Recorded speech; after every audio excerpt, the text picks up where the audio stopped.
just a state. 100%. For those who might not know, Cecil Rhodes is a conqueror, a white magnet businessman who was involved in the discovery of diamonds and gold in South Africa. He later on became the Prime Minister of Zimbabwe, which was named after his name, Rhodesia. The land that the university sits on was donated by Rhodes. The University of Cape Town.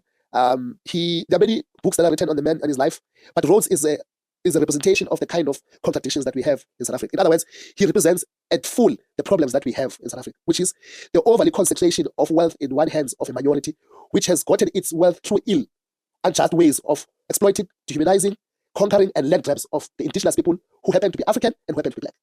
So Rhodes is not, he symbolizes the power relations that are still intact in South Africa, where white people own 90% of the land, the wealth, and the means of production. Not only that, they also own the productive layers of thinking. Black people are seen as raw data, white people are the theorists.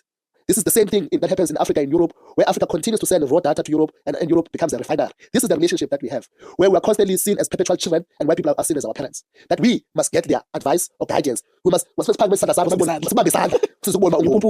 Rhodes is a testimony, a representation, both in symbol and in reality, of that particular social relation that has not changed in the post-1994. Tumani Chobing, who was to shit on the legacy that has made us inhumane in our own land. That's what he did. Yeah. And suddenly, we then began to have a language to articulate, why do I suffer? Many people go to church to answer this question, why do I suffer? What is my purpose in life? What is it that I'm supposed to do in this life, right? And then the response is that, yeah. But in actual fact,